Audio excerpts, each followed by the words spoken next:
ঢেৰ কিবা ক'ব, গালি দিব। কিন্তু জুবিন দাই গৈ যেতিয়া পালেগৈ, তেখেতে খং উঠিছিল যদিও অকল নমাই থৈ ক'লে, তুমি এতিয়া পাৰিবানে?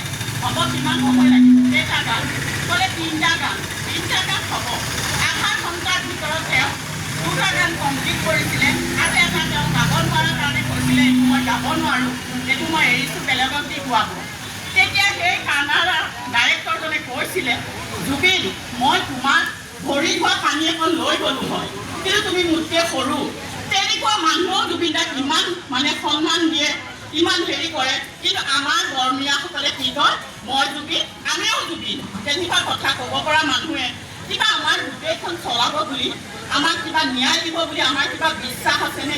কিন্তু আমি নিজে ওলাই আহিব লাগিব। মই আজি ইয়াত কৈছোঁ, সকলো মহিলা ওলাওক, পুৰুষ ওলাওক, যিমান আছে অকণ অকণ পোৱালিৰ পৰা যদি আমি জয় জুবিন দা বুলি কৈ পেলাই যদি উলিয়াব পাৰোঁ, আমাৰ তেতিয়াহ'লে জয় নিশ্চয় হ'ব।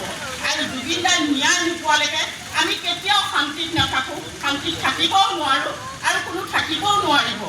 আৰু ভাল লাগিছে, শংকৰ মাধৱৰ নিচিনা সকলোকে একগোট কৰি থৈ গ'ল আমাৰ জুবিন দাই। মাজতে হিন্দু মুছলিম লৈ কিমান এটা ডাঙৰ ঘটনা ঘটি গৈ আছিলে, কিন্তু জুবিন দাই সকলোকে মিলাই থৈ গ'ল।